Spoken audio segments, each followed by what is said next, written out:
பாக்கியவான் உம் அன்பையே நம்பியிருப்பேன். உம்மை நம்பும் நான் பாக்கியவான் உம்மையே நம்பியிருப்பேன். உம் அன்பை நம்பும் நான் பாக்கியவான் உம் அன்பையே நம்பியிருப்பேன்.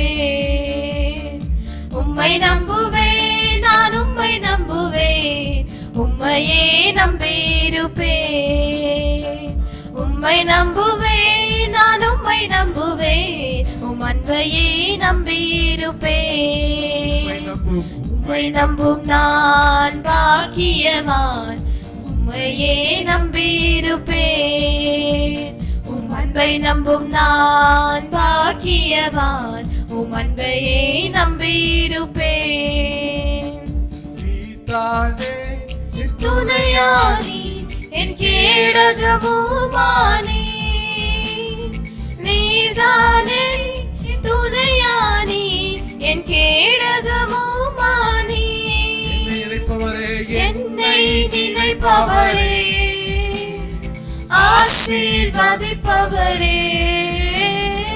என்னை நினைப்பவரே ஆசீர்வதிப்பவரே. உம்மை நம்புவேன் நான் உம்மை நம்புவேன் முடிவு பரியந்தம் நான் உம்மை நம்புவேன். உம்மை நம்புவேன் நான் உம்மை நம்புவேன் முடிவு பரியந்தம் நான் உம்மை நம்புவேன். உம்மை நம்பும் நான் பாக்கியவான் உம்மையே நம்பியிருப்பேன். உம் அன்பை நம்பும் நான் பாக்கியவான் உம் அன்பையே நம்பியிருப்பேன். உம்மை நம்புவேன் நான் உம்மை நம்புவேன் உம்மையே நம்பியிருப்பேன். உம்மை நம்புவேன் நான் உம்மை நம்புவேன் உம்மையே நம்பியிருப்பேன். உம்மை நம்பும் மனிதர்கள் யாவரையும் உம் கிருபை சூழ்ந்து கொள்ளும். உம்மை நம்பும் மனிதர்கள் யாவரையும் உம் கிருபை சூழ்ந்து கொள்ளும். குற்றப்பட்டு போவதில்லை நான் வெட்கப்பட்டு போவதில்லை வெட்கப்பட்டு போவதில்லை நான் வெட்கப்பட்டு போவதில்லை. உம்மை நம்புவேன் நான் உம்மை நம்புவேன் முடிவு பரியந்தம் நான் உம்மை நம்புவேன். உம்மை நம்புவேன் நான் உம்மை நம்புவேன் முடிவு பரியந்தம் நான் உம்மை நம்புவேன். உம்மை நம்பும் நான் பாக்கியவான் உம்மையே நம்பியிருப்பேன். உம் அன்பை நம்பும் நான் பாக்கியவான் உம் அன்பையே நம்பியிருப்பேன். நான் உம்மை நம்புவேன் உம்மையே நம்பியிருப்பேன். உம்மை நம்புவேன் நான் உம்மை நம்புவேன் உம்மையே நம்பியிருப்பேன். நான் உம்மை நம்புவேன் உம்மையே நம்பியிருப்பேன். உம்மை நம்புவேன் நான் உம்மை நம்புவேன் உம் அன்பையே நம்பியிருப்பேன்.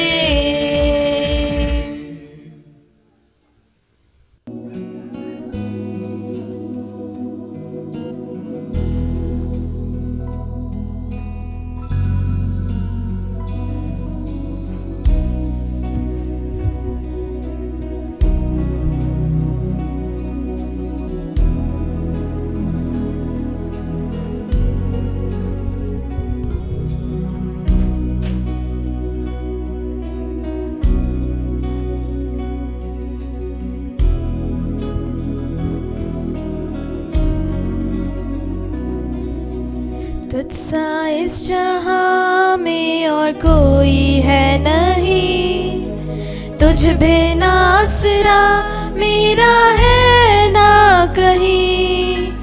रहूं तेरी बाहों में प्रियतम मेरे, तू ही मेरा सर्वस्व यीशु मेरे।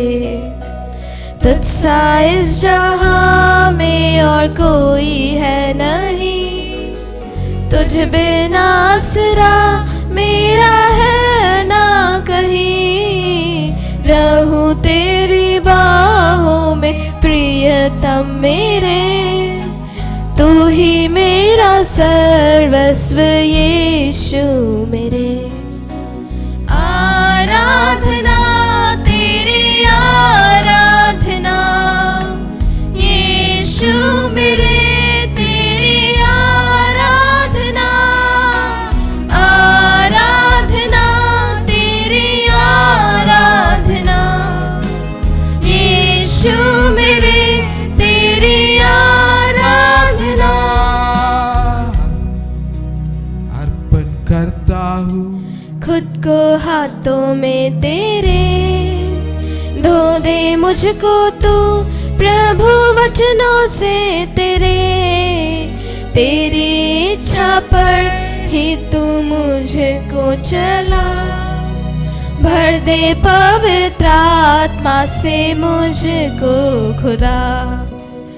अर्पण करता हूँ खुद को हाथों में तेरे, धो दे मुझको तू प्रभु वचनों से तेरे, तेरी इच्छा पर ही तू मुझको चला, भर दे पवित्र आत्मा से मुझको खुदा।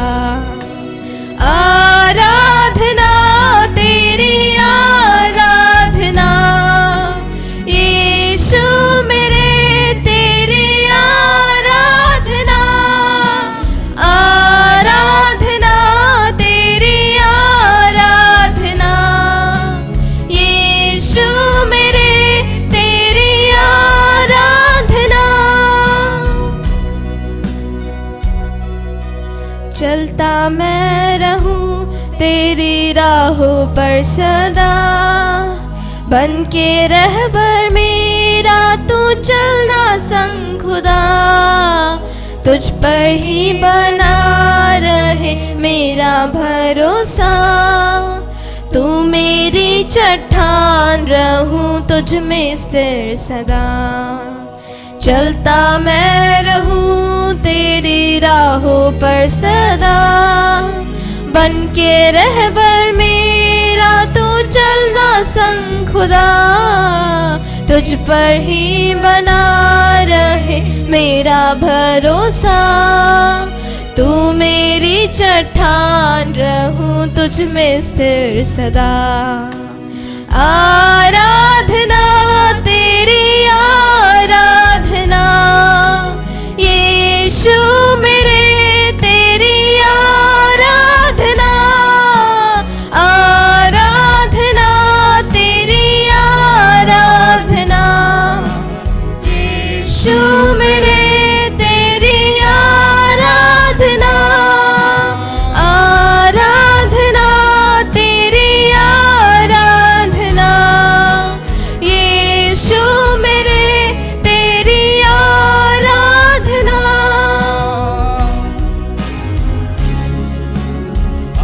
आराधना तेरी आराधना यीशु मेरे, तेरी आराधना, आराधना तेरी आराधना यीशु मेरे, तेरी आराधना।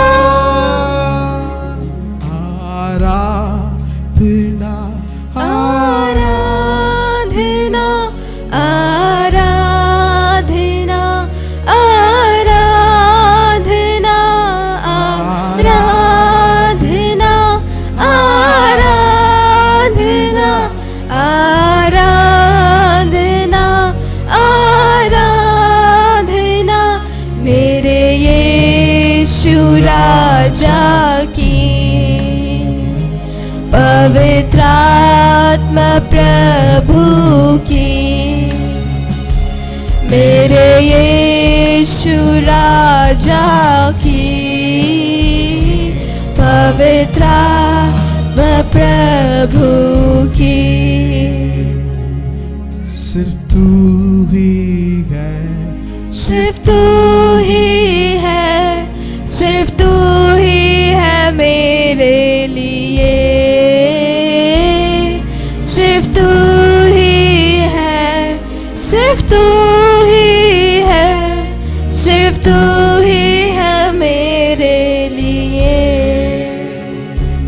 இயேசுவே நீரே என் ஆத்மநேசர், என்னை எவ்வளவு அன்பு கூர்ந்தீர்.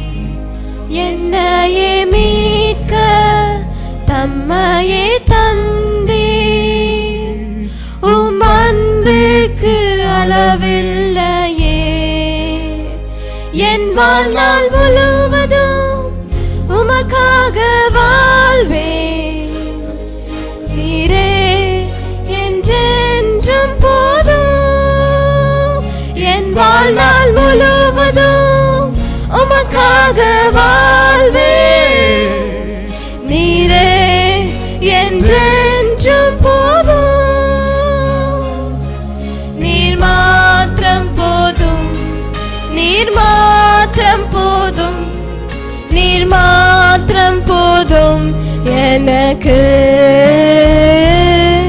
நீர் மாத்திரம் போதும். நீர் மாத்திரம் போதும்.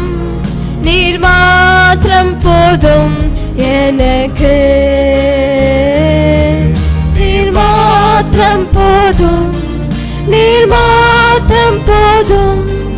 நீர் மாத்திரம் போதும் எனக்கு. நீர் மாத்திரம் போதும். நீர் மாத்திரம் போதும். நீர் மாத்திரம் போதும் எனக்கு. ஆண்டவரும் இரட்சகருமாகிய இயேசு கிறிஸ்துவின் நாமத்தினால உங்கள் ஒவ்வொருவரையும் நாங்கள் வாழ்த்தி வரவேற்கிறோம்.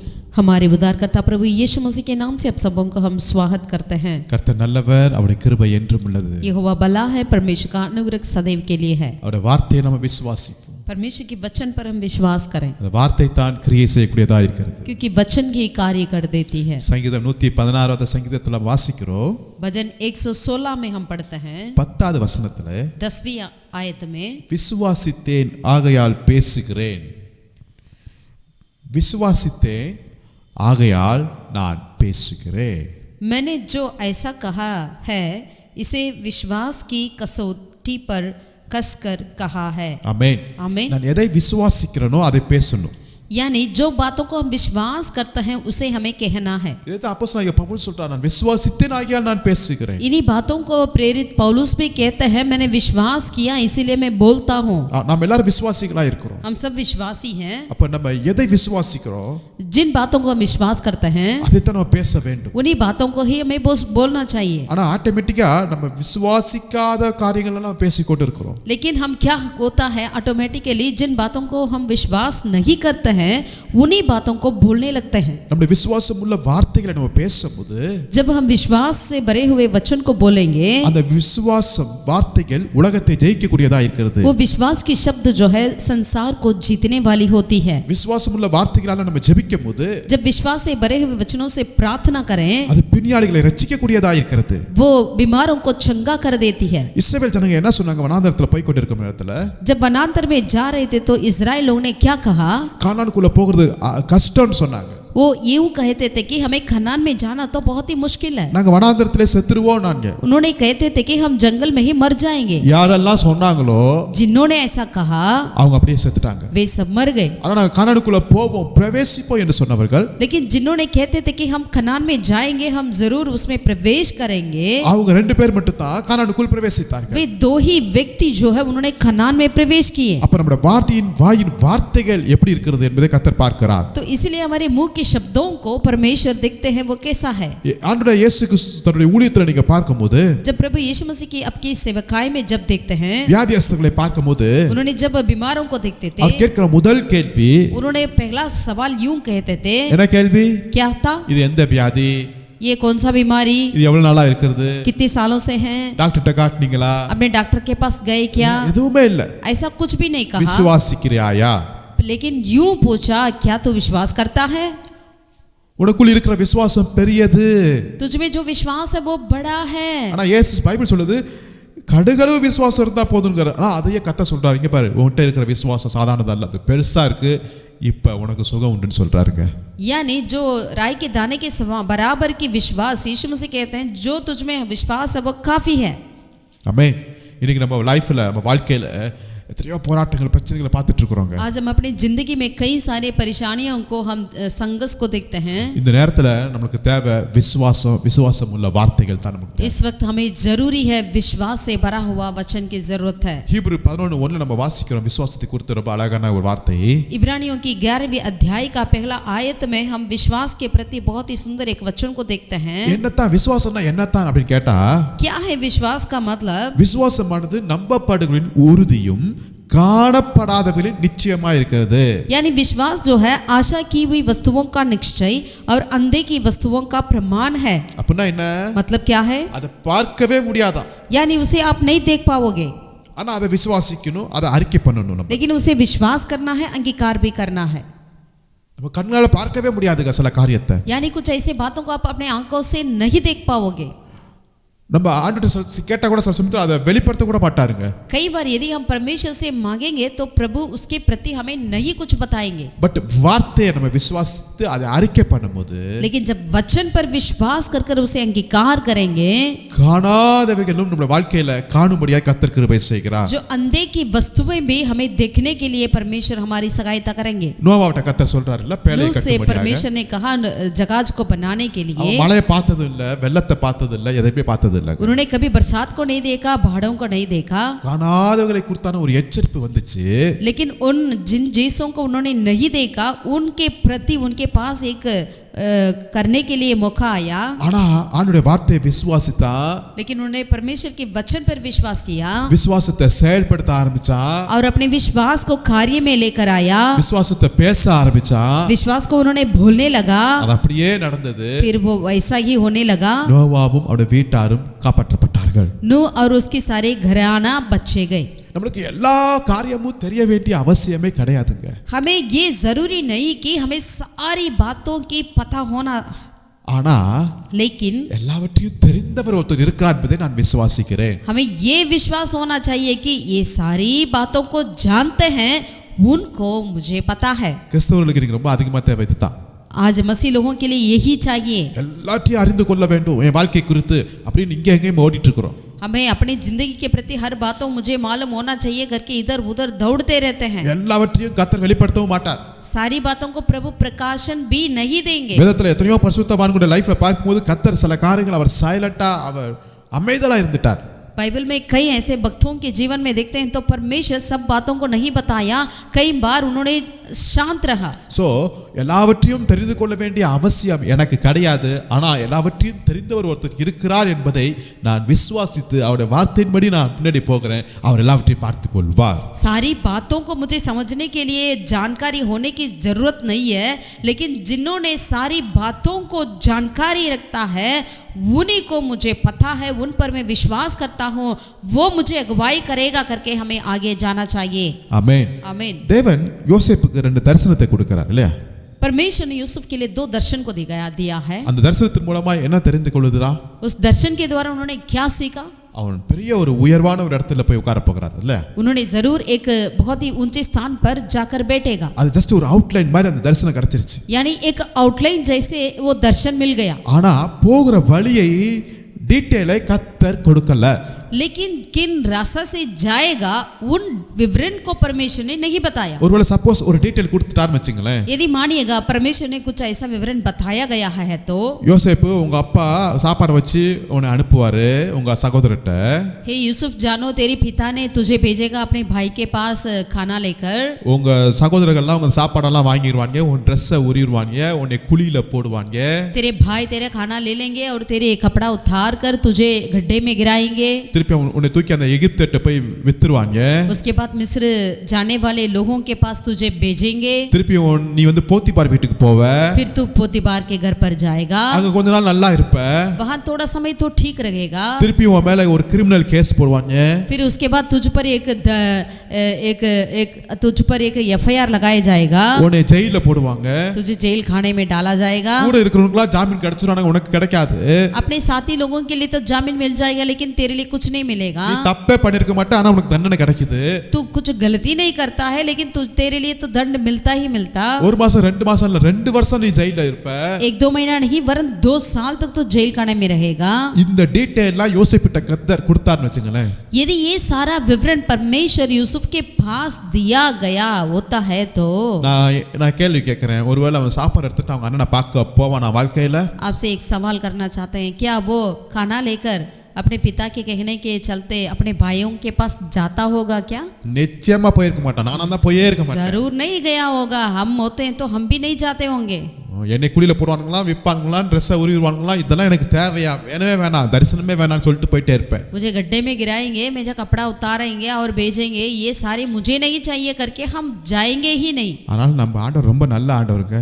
इसलिए हमारा प्रभु कितने अच्छे हैं। अनेक காரியங்களை அவர் வெளிப்படுத்தல, அதுக்காக ஸ்தோத்திரம். कई बातों को वो हमें नहीं प्रकाशन देते हैं, अच्छा है। ஆனா ஒரு ஃப்ரேம் தந்துட்டார், लेकिन एक आउटलुक को देते हैं। அதை நீங்க விசுவாசி, लेकिन उस पर आप विश्वास அதை பேசிட்டே இருங்க. उसी के बातें करें। வழியில என்ன வேணாலும் வரட்டும், रास्ते में कुछ भी आने दे, எனக்கு தெரியாது, हम नहीं जानते, பரவாயில்ல, कोई बात नहीं, ஆனா கர்த்தர் பார்த்துக்கொள்வார். लेकिन यहोवा परमेश्वर देख लेंगे। ஹalleluya, हालेलुया, ஹalleluya, हालेलुया। இதுதான் விசுவாசம்.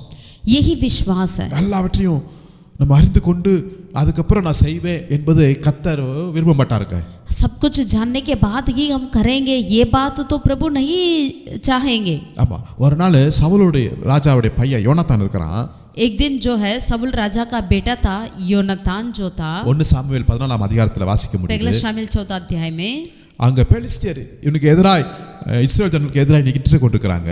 वहां पर क्या देखते हैं, पलिस्ती लोग इस्राएल लोगों के विरोध चढ़ाई करने के लिए खड़े थे। நம்ம சவுல் ராஜா மாதுல மரத்து கீழ அப்படியே ரெஸ்ட் பண்ணிட்டு இருக்காரு.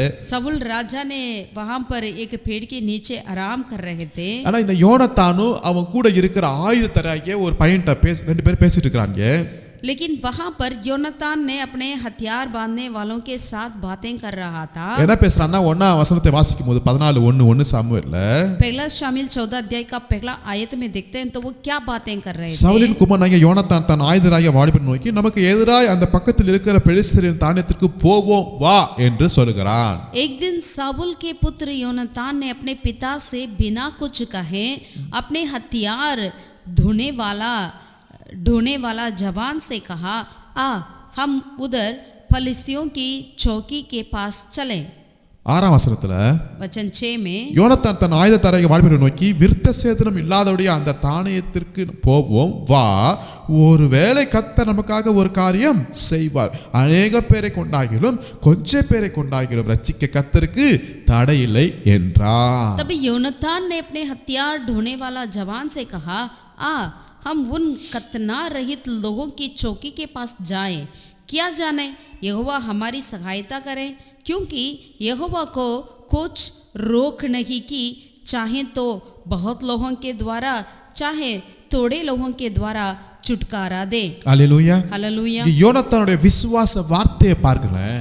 यहाँ पर योनातान की विश्वास से भरे हुए शब्दों को देखिए। இப்படிப்பட்ட விசுவாச வார்த்தை ஈவன் ராஜாவுடைய வாயிலிருந்து கூட வரலங்க. ऐसे विश्वास से भरा हुआ शब्द राजा के मुंह से भी नहीं निकला। இவங்களுக்கு முழு டீடைலே தெரியல யோனத்தானுக்கும் ஆயுததாரிக்கும். यानी योनातान या उनकी हथियार ढोने वाले के पास पूरा विवरण तो नहीं रहा, ஆனா நம்பிக்கையோட போறாங்க. लेकिन एक विश्वास से जा रहे அத थे। சொல்றாங்கல ஒருவேளை கர்த்தர் நமக்கு உதவி செய்வாரு. वो यूं कह रहे हैं, क्या जाने यहोवा हमारी सहायता करे। ஆமென், आमीन। அநேக பேரை கொண்டாகிலும் கொஞ்ச பேரை கொண்டாகிலும் ரட்சிக்க கர்த்தருக்கு தடை இல்லை என்றார்.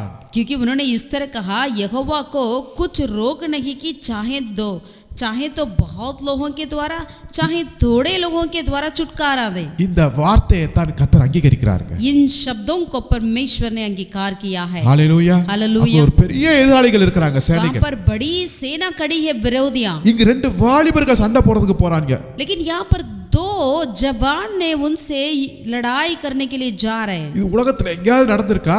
ऐसा कहीं हो सकता है संसार में, ஆனா இங்க நடக்குது. लेकिन यहाँ हो रहा है। விசுவாசத்துல தொடங்குது, ये विश्वास में शुरू हुआ அற்புதத்துல முடிவுகிறது நாம் பார்க்கிறோம். और अद्भुत से खत्म हुआ करके हम देखते हैं। உங்க வாழ்க்கையில கூட உங்களுக்கு எதிராக பெரிய சேனைகள், பெரிய மனிதர்கள், பெரிய பிரச்சனைகள் நிற்கலாங்க.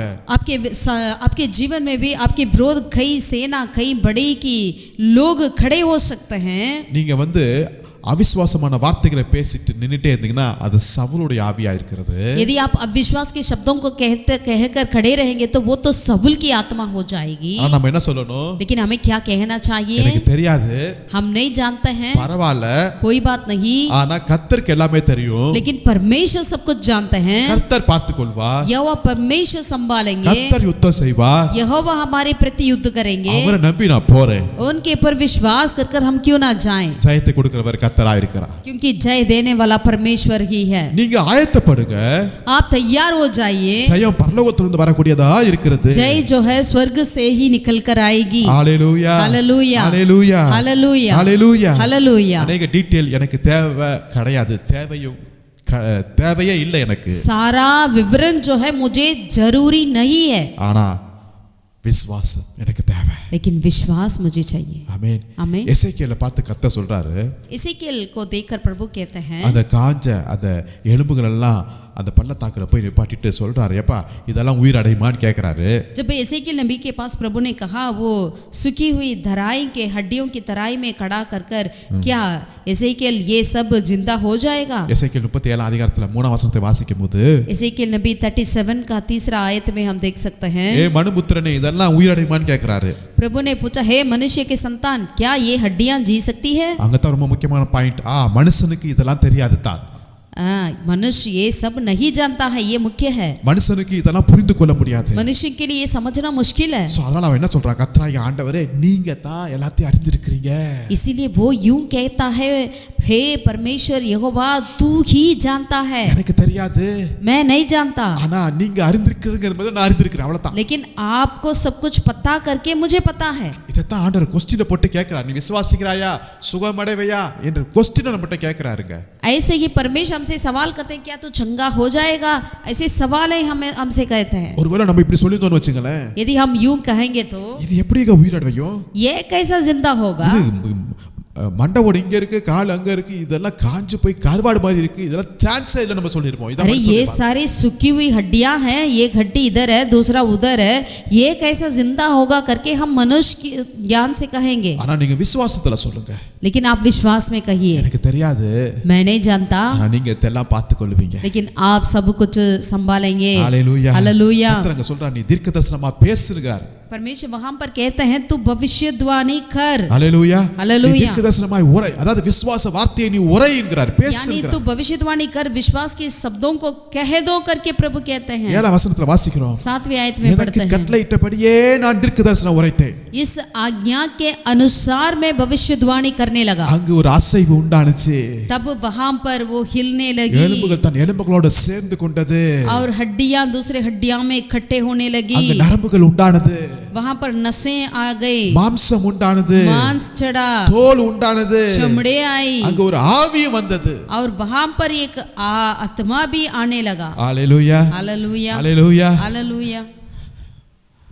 ஆகவே பார்க்கிற காரியத்தையும் சூழ்நிலையை பார்த்து பிரச்சனையை பார்த்து நீங்க பேசாதபடி, எனக்கு தெரியாதுன்னு சொல்லிட்டு கர்த்தர் நீங்க பார்த்துக்குவீங்க, நீங்க உயிரடைய செய்ய வல்லவர் என்பதை நீங்க விசுவாசித்து அதை பேசுங்க. आप परिस्थिति को देखकर ये कैसा होगा करके ना सोचें, वरन आप परमेश्वर आपसे जो कहना चाह रहे हैं उन शब्दों को आप विश्वास से भरे कहने चाहिए. ஹalleluya. हालेलुया. தானியேல் புத்தகத்துல வாசிக்கிறோம் அந்த 3 வாலிபர்களை. दानियेल की किताब में हम देखते हैं वो 3 जवानों के प्रति அந்த நேபுகாத்நேச்சர் ஒரு பெரிய பொற்சிலையை வைத்து வணங்குங்கன்னு சொல்றாரு. वहां पर निबूकदनेस्सर राजा ने एक बड़ा सा सोने की मूर्ति को खड़ा कर उन्हें आज्ञा दिया कि इसको दंडवत करना. எல்லாரும் தேசத்தார் எல்லாரும் தாள விழுந்து பணிந்து கொள்றாங்க. देश के सारे लोग उसको मुख्य बल गिरकर उसे दंडवत करने लगे. ஆனா தான் யூத தேசத்திலிருந்து வந்த அந்த 3 வாலிபர்கள் மட்டும் நிக்கறாங்க. लेकिन जो यहूदा के 3 जवानों ने खड़े रहे. என்ன ஒரு தைரியம் பாருங்களேன். कितना धैर्य देखिए. ராஜா அவங்கள மட்டும் கூப்பிட்டு கேக்குறாரு. राजा उन्हें बुलाकर पूछा.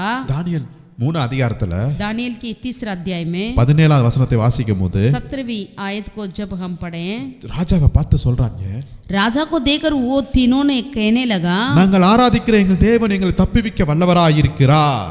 हमारा परमेश्वर जिसकी हम उपासना करते हैं वह हमको उस ततकते हुए भट्टे की आग से बचाने के शक्ति रखता है। அவர் எரிகிற அக்கினி சூளைக்கும் ராஜாவையும் உம்முடைய கைக்கும் நீங்களாக்கி விடுவிப்பார்। वरन हे राजा वह हमें तेरे हाथ से भी छुड़ा सकता है। என்ன ஒரு விசுவாச வார்த்தை பாருங்களேன்। कितना एक विश्वास का शब्द देखिए। அவ்வளவு பெரிய ராஜாட்ட ஏத்து அவன் சரித்திரத்துல எவனும் பேசினதே இல்லை, இவன் தான் ஃபர்ஸ்டா பேசுறாங்க। इतने बड़े राजा के उपस्थिति में कोई भी उनके विरोध उनके सामने बोलते ही नहीं है, लेकिन ये तीनों ने बोल रहे हैं என் தேவன் எங்களை விடுவிப்பார்। हमारा परमेश्वर हमें छुड़ाएंगे। சப்போஸ் விடுவிக்காம போனாலும் यदि वो नहीं भी छुड़ाएंगे நீ तो வச்ச இந்த பொற்சிலையை நாங்க வணங்குறது இல்ல, ஆராதிக்க செய்வதுமே இல்ல।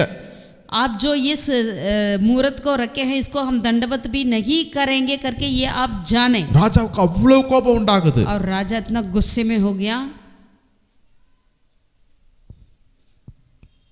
இவங்க வார்த்தையை பாருங்களேன்। इनकी शब्दों को दरअसल ध्यान दीजिए। அதாவது ஆண்டவர் எங்களை தப்பு வைப்பாரா தப்பு வைக்க மாட்டாரா எனக்கு தெரியாதுங்க। हम नहीं जानते हैं परमेश्वर हमें छुड़ाएंगे या नहीं छुड़ाएंगे, मुझे नहीं मालूम है, ஆனா लेकिन நான் செய்ய மாட்டேன்। हम इस मूर्त को दंडवत नहीं करेंगे। ஹல்லேலூயா हालेलुया। கர்த்தர் நம்முடைய வார்த்தையை பார்க்கறாருங்க। परमेश्वर हमारी शब्दों को देखते हैं। நம்முடைய வார்த்தை பரலோகம் உத்து பார்த்துட்டு இருக்கு। हमारी शब्दों के प्रति स्वर्ग ध्यान दे रही है। ஆமென் आमीन ஹல்லேலூயா। हालेलुया। தேவதூதர் யாரை விசிட் பண்ணுகிறார் என்றா स्वर्गदूत किसको वो मरियम। आकर मिलते हैं? மரியாள் மரியாளை கிருபை பெற்றவளே நீ வாழ்க்கைன்னு சொல்றார்। हे अनुग्रह पाई हुई तो धन्य है करके उनसे कह रहे हैं। உனக்குள் பிறக்க போகும் குழந்தையை பத்தி அவர் பேசிட்டு இருக்கிறார்। और जो उत्पन्न होने वाले बच्चे तेरे द्वारा उसके प्रति बातें कर रहे हैं। மரியாள் என்ன சொல்றாங்க, இது எப்படி ஆகும்? मरियम ने पूछा ये कैसा होगा? அப்படின்னா என்ன சொல்றாங்க, என்ன கேட்கறாங்கன்னா मतलब वो क्या कह रही है? அப்ப எனக்கு குழந்தை பிறக்கணும்னா நான் சீக்கிரமா கல்யாணம் பண்ணிக்கிட்டுமா, அப்படி பண்ணிக்கலாமா அப்படின்னு அந்த கேள்வியை கேட்கறாங்க। यानी अगर मुझे बच्चा होना है तो मैं जल्दी शादी करूं? ஏன்னா அந்த நாட்களில் நிறைய இது போல பெண்கள் மேசியா பிறக்க வேண்டும் என்று சொல்லி எதிர்பார்த்துட்டு இருக்கிறார்கள்। क्योंकि उन दिनों में कई ऐसे लड़कियां जो है औरतें जो है यीशु मसीह जन्म होना करके इंतजार में थे। சோ நான் திருமணம் ஆகிக்கிட்டுமா சீக்கிரமா அப்படி அந்த லெவலுக்கு அவங்க கேட்கறது மாதிரி இருக்குது। यानी कुछ ऐसा लगता है कि क्या मैं जल्दी शादी करूं करके कुछ ऐसा लगता है। ஆனா தூதன் என்ன சொல்றாரு, लेकिन स्वर्गदूत ने क्या कहा? இது பரிசுத்த ஆவியினால் உண்டாகும்। ये पवित्र आत्मा के द्वारा तू गर्भवती होगी। ஹல்லேலூயா हालेलुया। பரிசுத்த ஆவியினால் உண்டாகும்। ये पवित्र आत्मा के द्वारा तू गर्भवती होगी। மரியா சொல்றாங்க உம்முடைய வார்த்தையின்படி எனக்கு ஆக கடவது। मरियम ने कह दिया जैसा आप कहें वैसे ही हो जाए। அதோட அவங்க முடிச்சிட்டாங்க।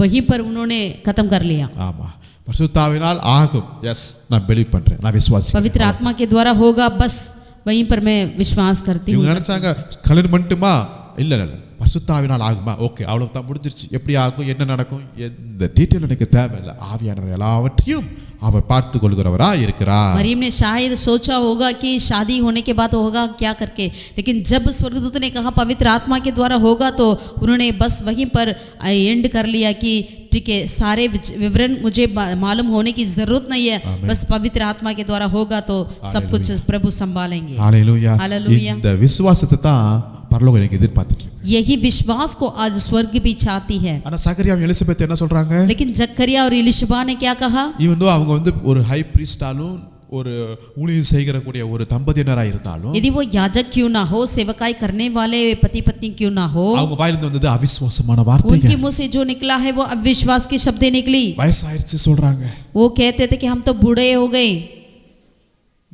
இங்க தேவதூதர் கோபம் உண்டாகுது நான் பார்க்கிறோம்। यहाँ पर स्वर्गदूत को गुस्सा आया करके देखते அப்ப हैं। தேவையில்லாத ரீசனையும் நம்முடைய பிரச்சனையும் அவருடைய சமூகத்துல சொல்லும்போது கர்த்தருக்கு கோபம் உண்டாகும்। जब हम ऐसे अविश्वास की बातों को कहेंगे तो वहां पर परमेश्वर की उपस्थिति में वो गुस्सा आ जाएगा। அதுக்கு பதிலாக கர்த்தர் பார்த்துக் கொள்வாரு। इसके बदले यहोवा संभालेंगे। இது எப்படி ஆகும்ல எனக்கு தெரியாது, ये कैसा होगा हम नहीं जानते। எனக்கு முழு டீடைல் எனக்கு தெரியணும்னு அவசியமும் இல்ல। पूरा विवरण मुझे जानकारी होने की आवश्यकता भी नहीं சர்வ है, வல்லமுள்ள தேவன்। क्योंकि वो सर्वशक्तिमान है। கர்ப்பம் செத்து போச்சு சாராளுக்கு, साराई के लिए तो गर्भ बिल्कुल मर गया है। கர்த்தர் ஈசாக்கை கொடுத்தாரு, परमेश्वर ने इसहाक को दिया है, அன்னாளுக்கு சாமுவேலை கொடுத்தாரு, हन्ना के लिए शामुएल को दिया है, அங்க சிம்சோனை கர்த்தர் பிறக்க செய்தாரு, और वहां पर सिमसोन को उन्होंने दिया है। ஈவன் கல்லுகளால கூட கர்த்தர் குழந்தைகளை உண்டு பண்ண அவர் வல்லமையுள்ளவர் என்று விசுவாசிக்க வேண்டும். पत्थरों से भी परमेश्वर बच्चों को जन्म दे सकते हैं करके हमें विश्वास होनी चाहिए। ஹல்லேலூயா. हालेलुया। மத்தேயு எழுதின சுவிசேஷம் 8 அதிகாரத்துல मत्ती 8वीं अध्याय में 10 வசனத்துல 10वीं अध्याय वचन में அங்க கப்பர்நகமுக்கு இயேசு போகும்போது वहां पर कफरनहूम के पास यीशु मसीह जाते थे। நூற்றுக்கு அதிபதி ஒருத்தர் வருகிறாரு. वहां पर एक सूबेदार ने आया। அவர் சொல்றாரு, ஆண்டவரே என் வேலைக்காரன் 8 அதிகாரத்துல 6 வசனத்துல வாசிக்கிறோம், வீட்டிலே திப்பிரவாதமாய்க்கிறது கொடிய வேதனைப்படுகிறான் என்று வேண்டிக் கொண்டானா. मत्ती 8वीं अध्याय का 6 आयत में वो इस तरह यीशु मसीह से कहते थे कि हे प्रभु मेरा सेवक घर में झोले का मारा बहुत दुखी पड़ा है। இயேசு சொன்னாரு, ஓகே நான் வந்து சுஸ்தமாக்குவேன்னு சொல்றாரு பாருங்க. यीशु मसीह ने कहा चलो मैं आकर उसी चंगा करूंगा। 8 वசனத்துல நூற்றுக்கு அதிபதி என்ன சொல்றாரு? 8वीं आयत में वो सूबेदार ने क्या कहने लगा? நீர் என் வீட்டுக்குள் பிரவேசிக்க நான் பாத்திரன் அல்ல, ஒரு வார்த்தை மாத்திரம் சொல்லும், அப்பொழுது என் வேலைக்காரன் சொஸ்தமாவா. हे प्रभु मैं इस योग्य नहीं कि तू मेरे छत के तले आए, पर केवल मुख से कह दे तो मेरा सेवक चंगा हो जाएगा। हालेलुया. हालेलुया। அப்ப இவன் எதுல விசுவாசமா இருக்கிறான்? यानी ये किस पर विश्वास करता है? அந்த வார்த்தையை அறிக்கை பண்ணுறதுலயே எல்லாம் நடந்துரும் என்று விசுவாசிக்கிறான். बस वो ये विश्वास करता है कि बस परमेश्वर के वचन को अंगीकार करने से ही सब कुछ हो जाएगा। இயேசு ஆச்சரியப்பட்டார் அவருடைய விசுவாசத்தை குறித்து. यीशु मसीह ने उसके विश्वास को देखकर बहुत ही आश्चर्यचकित हुआ है। இப்படிப்பட்ட விசுவாசம் ஈவன் இஸ்ரவேலுக்குள்ள கூட நான் பார்க்கவே இல்லைன்றாங்க. ऐसे विश्वास को मैं इजराइल में भी नहीं देखा करके प्रभु ने कह दिया। हालेलुया. हालेलुया। அந்த ஒரு வார்த்தை சொன்னால் போதுமே. बस एक शब्द काफी है। இப்ப நான் என்ன சொல்றேன்னா, अब हम क्या कह रहे அந்த हैं? ஒரு வார்த்தையை நீங்க பேசுங்கங்கறேன். उस एक शब्द को आप कह दे करके बोलते हैं, ஏன்னா உங்களுக்குள்ள இருக்கிற ஆவியானவர், क्योंकि आप में जो वास करते हैं वो पवित्र आत्मा, கிறிஸ்துவின் ஆவி உங்களுக்குள்ள இருக்குது.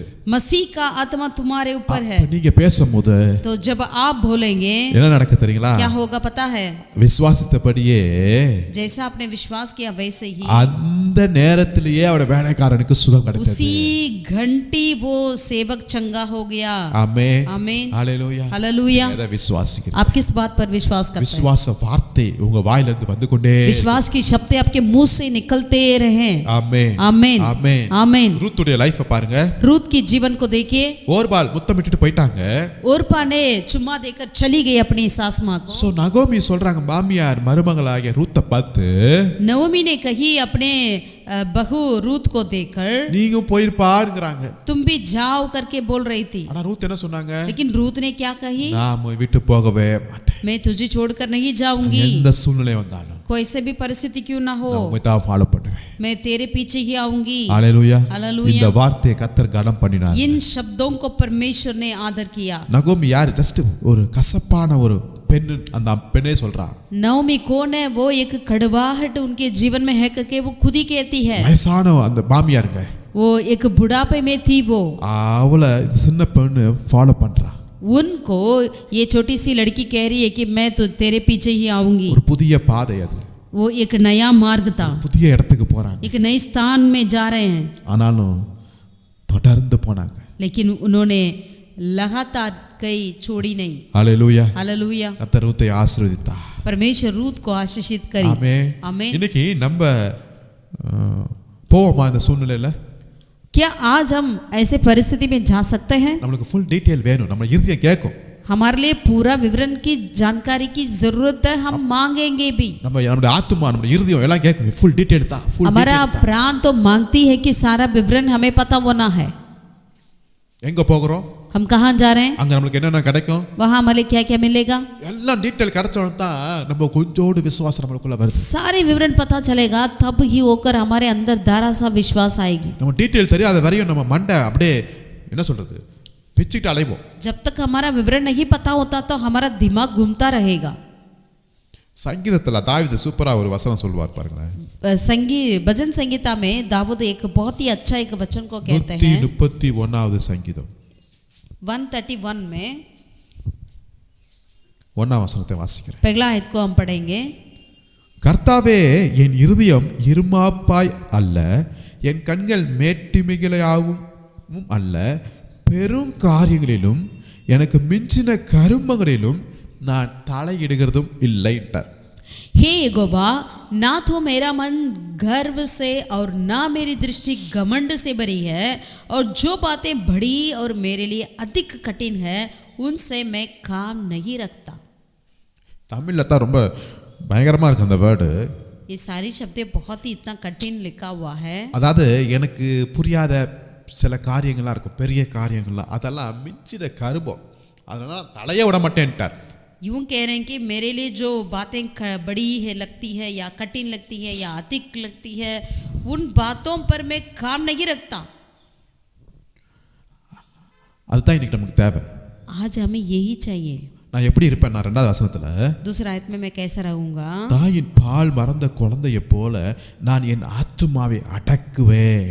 निश्चय मैंने अपने मन को शांत और चुप कर दिया है, जैसे दूध छुड़ाया हुआ लड़का अपनी माँ की गोद में रहता है.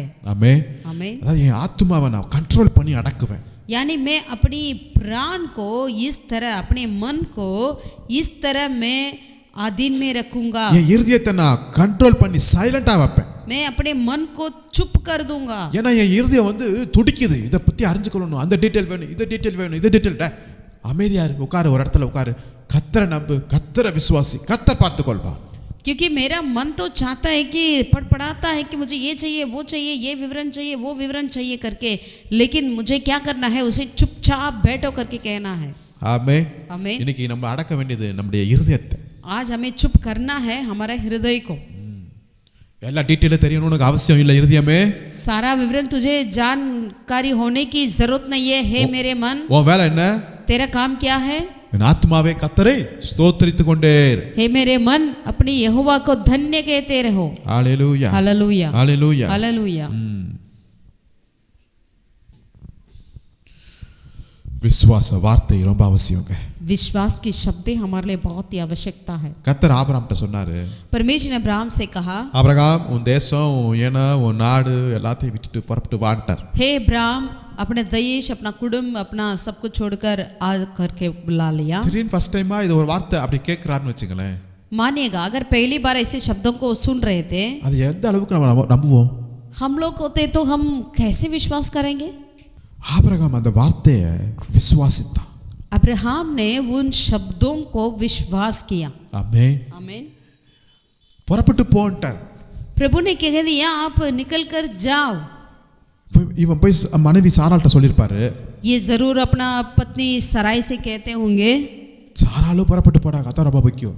मुख्य बात यह है कि सारा भी उसने मान लिया. சாரா கேட்டிருப்பாங்க, साराई पूछी होगी, எங்க லெஃப்டா ரைட்டா எந்த ரூட்டுங்க?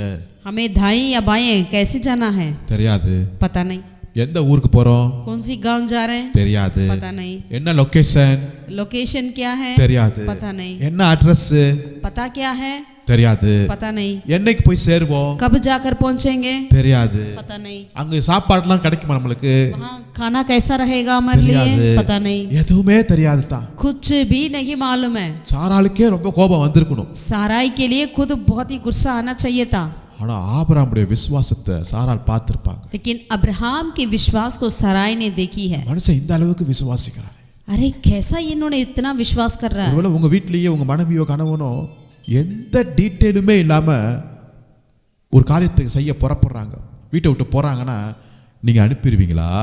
यदि मानिएगा आपके घर पे आपका पति या पत्नी कुछ भी जानकारी बिना वो कुछ कार्य करने के लिए जा रहे हैं, तो आप कैसा छोड़ देंगे उनको? நிச்சயமா இல்லை. नहीं.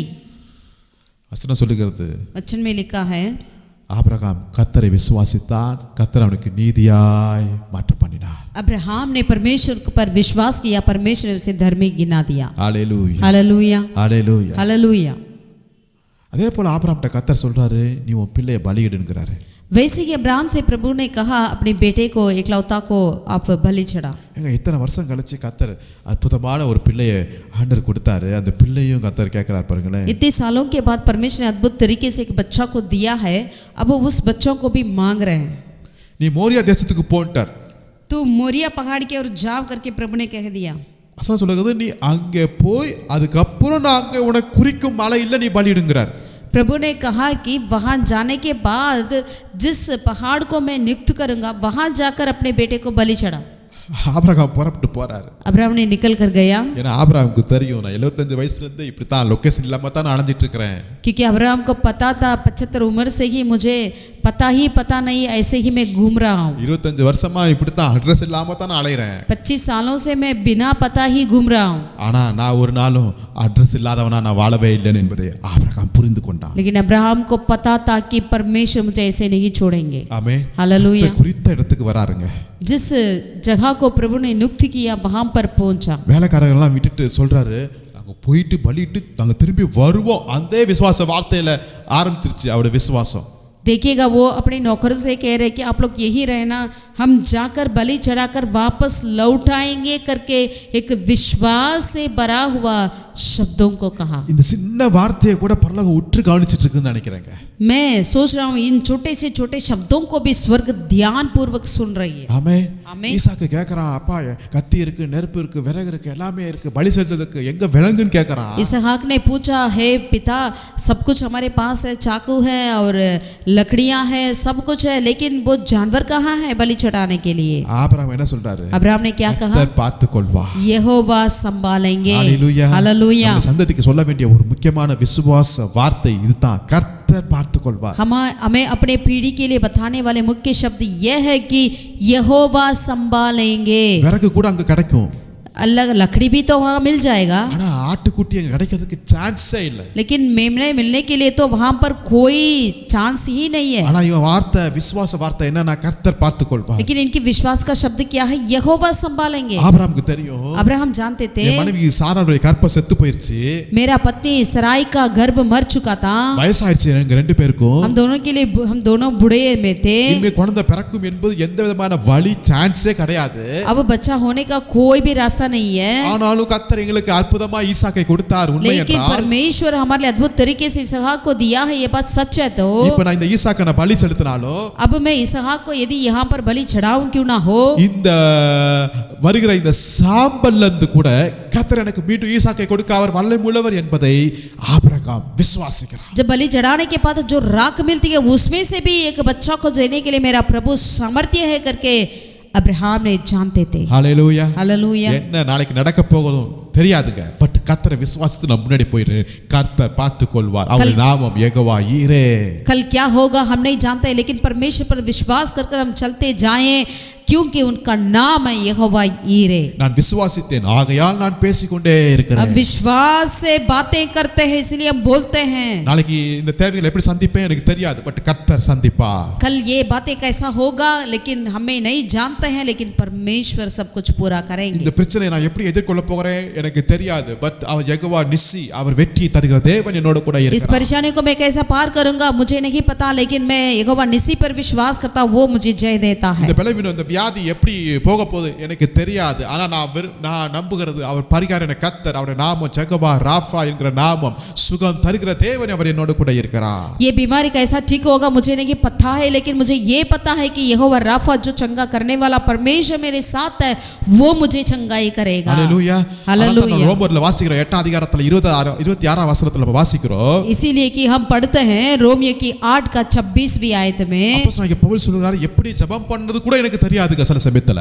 पौलुस कहता है मुझे ये भी पता नहीं कई बार कैसे प्रार्थना करना तक मुझे नहीं मालूम है. இவர் புதிய ஏற்பாட்டுல 13 புத்தகத்தை எழுதின மனுஷன், क्योंकि ये नया नियम में 13 किताबों को उन्होंने लिखा है, पत्रियों को लिखा है. அவருக்கு எந்த அளவுக்கு எப்படி எல்லாம் ஜெபம் பண்ணணும்னு தெரியல. उन्हीं को ही खुद नहीं मालूम था कैसे परिस्थिति में किस तरह से प्रार्थना करनी है. எனக்கு தெரியாது, பட் எனக்குள்ள இருக்கிற ஆவியானவர் என்னை ஜெபத்துல நடத்துறதுக்கு அவர் போதுமானவராய் हमें இருக்கிறார். नहीं पता है, लेकिन मुझ पे जो वास करते हैं वो पवित्र आत्मा, वो सामर्थ्य है, काफी है. இந்த பலவீனம் மேல நேரத்துல எனக்கு தெரியாது, ये बलहीनता के समय पर मुझे नहीं मालूम है, பட் எனக்குள்ள இருக்கிற ஆவியானவர் என்னை பலப்படுத்துகிறார். लेकिन मुझ में जो वास करते हैं वो पवित्र आत्मा मुझे बल देते हैं. ஹalleluya. हालेलुया. ஹalleluya. हालेलुया. பவுலும் சீலாவையும் பிடிச்சு சிறைச்சாலைல போட்டாங்க. पौलुस और सिलास को पकड़कर बंदीगृह में डाला गया है. அடி சரீரத்துல பயங்கரமான வேதனை போயிட்டு, उन्हें इतना मारपीट किया, बहुत ही शरीर में बहुत ही वो थकावट के साथ थे, கை கால் எல்லாம் கட்டப்பட்டிருக்கு. और हाथ पैर बांधा हुआ था. ஒரு இருண்ட ஒரு நேரம், ரூம், बहुत ही अंधकार का समय था. இப்ப இருக்கிற ஜெயில் மாதிரி இருக்காது. आजकल की जेल खाने जैसे नहीं रहता है. அங்க ரொம்ப அசுத்தமான காரியங்கள்லாம் இருக்கும். वहाँ पर बहुत ही अशुद्धता होती है, ஃபுல்லா இருட்டா இருக்கும். बिल्कुल अंधेरा था. ஆல்ரெடி வேதனை வேற, पहले से ही वेदना है, நாளைக்கு என்ன நடக்கும் அவங்களுக்கு தெரியாது. कल क्या होगा उनको नहीं पता, நாளைக்கு ஜாமீன் கிடைக்குமா தெரியாது. कल उनको छुटकारा मिलेगा नहीं पता. ஆனா இவங்க என்ன செஞ்சாங்க? लेकिन उन्होंने क्या किया? கர்த்தரை துதிக்க ஆரம்பிச்சிட்டாங்க. यहोवा परमेश्वर को स्तुति करने लगे. அநேக சமயத்துல நாளைக்கு என்ன நடக்கும், இது இருண்ட நேரம், ஒரு ஸ்டெப் எடுத்து வைக்கவா முடியுமா தெரியாது சூழ்நிலையில நாங்க செய்ய வேண்டியது, நீங்க செய்ய வேண்டியது ஒண்ணே ஒண்ணு, ஆண்டவரை துதிச்சுட்டே இருங்க. कई बार अपने जीवन में कल क्या होगा हम नहीं जानते, आप नहीं जानते हैं, लेकिन अंधकार के ऐसे समय पर हमें क्या करना चाहिए?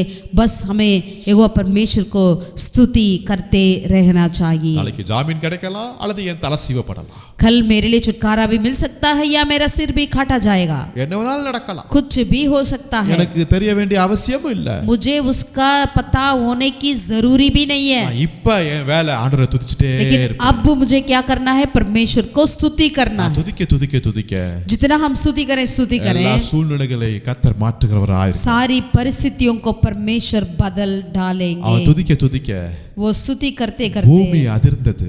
वो वहां पर पृथ्वी हिलने लगी. சிறைச்சாலையின் எல்லா தாழ்பாள்கள் எல்லாம் உடைந்தது. बंदर की सारे दरवाजे खुलने लगी. என்ன ஒரு ஆச்சரியம்னா, आश्चर्य की बात क्या है? எந்த ஒரு கைதியுமே அங்கிருந்து தப்பிக்கவில்லை. कोई भी कैदी वहां से बचा नहीं है. எல்லாரும் உட்கார்ந்துக்கறாங்க. सारे कोई भी भागे नहीं, सब लोग बैठे रहे. எல்லாம் எப்படா வெளிய போலாம்னு ரெடியா இருக்கறவங்க सारे लोग कब बाहर जाएंगे करके वो इंतजार में थे, ஆனா உட்கார்ந்துக்கறாங்க. लेकिन अब जो है उन्होंने भागने नहीं लगा, लेकिन बैठे रहे. நான் நினைக்கிறேன் பவுல் சீலாவும் பண்ணுகிற அந்த ஜெபத்தை கேட்டுட்டே இருக்காங்க போல. हम ये सोच रहे हैं कि पौलुस और सिलास की प्रार्थना को, स्तुति को वो सुनते रहते होंगे. ஹalleluya. हालेलुया. சங்கீதம் 106வது சங்கீதம் நினைக்கிறேன், ஒரு வசனத்தை வாசிப்போம். आइए और एक वचन को हम पढ़ेंगे. 106வது சங்கீதத்துல 12ஆம் வசனம் நினைக்கிறேன். भजन 106 की और हम पलटें. भजन 106. அவர்கள் அவருடைய வார்த்தையை விசுவாசித்து அவருடைய துதியை பாடினார்கள். 12वीं आयत में लिखा है, तब उन्होंने उसके वचनों का विश्वास किया और उसकी स्तुति गाने लगे. ஹalleluya. हालेलुया. விசுவாசித்து துதிக்க ஆரம்பிச்சிருங்க. आप विश्वास से स्तुति करने लगे. ஆமென். आमीन. நீங்க கேப்பீங்க, பாஸ்டர் என்னோட ஃபியூச்சர் என்ன? आप पूछेंगे, पास्टर मेरा भविष्य कैसा होगा? எங்க ஃபியூச்சரே எனக்கு தெரியாது. हमारा भविष्य ही हमें नहीं मालूम है, பட் எனக்கு ஒன்று தெரியும். लेकिन एक बात हम जानते हैं, என் தேவன் அவர் நேற்றும் அவர் இன்றும் அவர் நாளைக்கும் என் தேவனாயிருக்கிறார் என்பதை நம்பி விசுவாசிக்கிறோம். அப்படியா நாங்கள் போகிறோம், அவர் பார்த்துக்கொள்வார். हम ये जानते हैं कि कल आज और हमेशा के लिए वही हमारा परमेश्वर है, उन पर हम विश्वास करते हैं, वो हमें अगुवाई करेगा. बस ऐसे ही हमें आगे चलते जाते हैं. ஆமென். आमीन. காணப்படாத காண முடியாத சில காரியங்களை நான் விசுவாசிக்கிறேன். यानी अंधे की वस्तुओं पर विश्वास करते हैं. அந்த காரியங்கள் எல்லாம் வார்த்தையா எழுதப்பட்டிருக்கிறது நான் விசுவாசி. वो सारी कार्य जो है वचन में लिखा हुआ करके हम विश्वास करते हैं. விசுவாசத்துல மாத்திரமல்ல, அதை நான் அறிக்கை பண்ணுகிறேன். केवल विश्वास नहीं, उसे अंगीकार भी करते हैं. ஆமென். आमीन. எல்லாமே எனக்கு தெரிய வேண்டிய அவசியம் இல்ல, பட் எல்லாம் தெரிஞ்சவர் ஒருத்தர் என் கூட இருக்கிறார் என்பதை நான் விசுவாசித்து सब कुछ मुझे मालूम होना चाहिए करके कोई आवश्यकता नहीं है, लेकिन जिन्होंने सब कुछ जानते हैं वो मुझे अगुवाई करेंगे, वो मेरे साथ है करके हम आगे चलते जाते हैं. அதனால தான் தமிழ்ல சூப்பரா சொல்றோம் ஒரு காரியம். इसलिए एक बात को ऐसे अच्छे से बोलते हैं तमिल में, வார்த்தையை விசுவாசித்து அறிக்கை பண்ணுகிறவனுக்கு விசுவாசி பேர். जो वचन पर विश्वास कर अंगीकार करता है उनका नाम है विश्वासी. அல்லது ஆண்டவரே எனக்கு இதை காட்டுங்க, எனக்கு நாளைக்கு நடக்க போறதை காட்டுங்க, எனக்கு இப்படி காட்டுங்கிறது அவன் விசுவாசி இல்ல, அவன் காட்டுவாசியா இருக்கிறான். காட்டுங்க பார்த்தீங்களா, அதனால காட்டுவாசி. प्रभु मुझे वो दिखाए, ये दिखाए, ये वो दिखाना, मुझे कल क्या होगा करके दिखाना, वो दिखावासी है. हालेलुया. हालेलुया. விசுவாசியா காட்டுவாசியா? अगर आप विश्वासी है या दिखावासी है, உங்க லைஃப்ல என்ன நடக்கணும் என்பதை கர்த்தர் எழுதி வச்சிட்டார். आपके जीवन में क्या होना है करके प्रभु लिख कर रखे हैं. ஆமா, நான் சுதந்திரிப்பேன்னு சொல்லுங்க, சுதந்திரிப்பீங்க.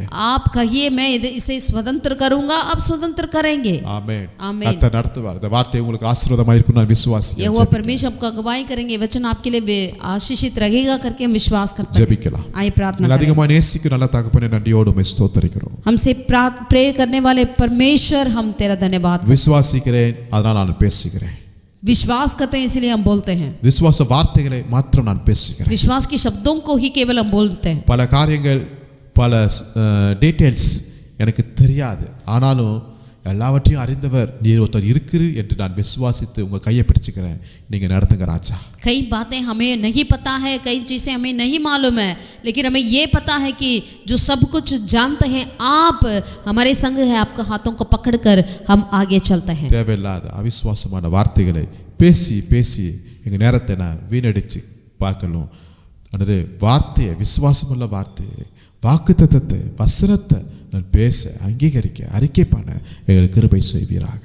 खुदावन अविश्वास की बातों को कहकर बेकार में बैठने से बेहतर खुदावन हम विश्वास की बातों को कहकर अंगीकार कर कर उस वचन पर दृढ़ से बने रहकर खुदावन प्रभु तेरे पीछे होना हम चाहते हैं. खुदावन கேட்கிற ஒவ்வொருவரையும் இப்படிப்பட்ட விசுவாசத்துக்குள்ள நீங்க வழி நடத்துங்க. इस वचन को सुनने वाले हर एक को खुदावन विश्वास में अगुवाई पर यीशु नामத்தில் ஜெபிக்கிறேன் எங்கள் ஜீவனுள்ள நல்ல பிதாவே. उद्धारकर्ता यीशु के नाम से हम प्रार्थना करते हैं जीवित परमेश्वर. आमेन आमेन. கர்த்தர் உங்களை ஆசீர்வதிப்பாராக. यहोवा परमेश्वर आपको आशीषित करे. Thank you. Praise the Lord. सबको जय मसीह की. Praise the Lord.